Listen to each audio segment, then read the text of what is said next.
आणि आता पाहूया मुंबई शहर त्याचबरोबर पुण्यामधील टॉप 9 बातम्या। मुंबईला पाणीपुरवठा करणारी 7ही धरणं भरली। जुलैमध्येच पाणीसाठा 90%वर। धरण क्षेत्रामधील दमदार पावसामुळे धरणांच्या पाणी पातळीत झपाट्याने वाढ। गेल्या वर्षी हात साठा या काळामध्ये 71% असल्याची नोंद।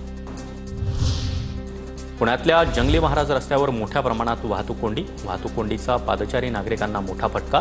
पादचारी मार्गावरून देखील दुचाकीस्वारांचा सुसाट प्रवास। मुंबईच्या साकीनाका पोलिसांची म्हैसूरमध्ये मोठी कारवाई। कारखान्यामधून 400 कोटींचे एमडी ड्रग्ज जप्त। 4 आरोपींना अटक करत 188 किलो ड्रग्ज ताब्यात। वर्सोव्यामध्ये खाऱ्या पाण्यापासून गोड पाणी तयार करण्याचा प्रकल्प उभारणार। निक्षारीकरण प्रकल्पासाठी मुंबई महापालिका सरसावली। 9 सप्टेंबरपर्यंत इच्छुकांना स्वारस्य अर्ज भरता येणार। 200 दशलक्ष लिटर क्षमतेचा प्रकल्प उभारला जाणार।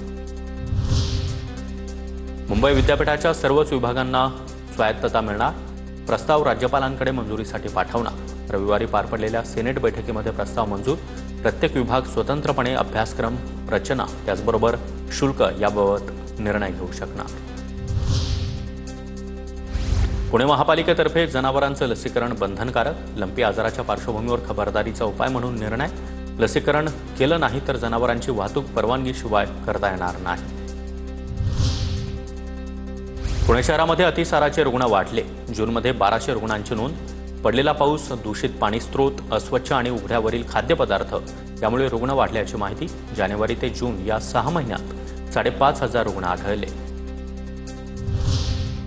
मध्य रेल्वेची मुंबई छत्रपती शिवाजी टर्मिनस ते सोलापूर वंदे भारत एक्सप्रेस 20 प्रवासी डब्यांची असणार।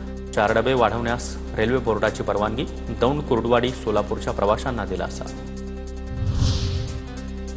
विद्यार्थ्यांच्या शिष्यवृत्तीसाठी महाविद्यालयांना प्रोफाईल अपडेट करण्याचे पुणे विद्यापीठाचे आदेश। विद्यार्थ्यांच्या 14 शिष्यवृत्ती योजनांसाठी महाडीबीटी पोर्टलवरील प्रोफाईल महाविद्यालयांना अपडेट करावा लागणार।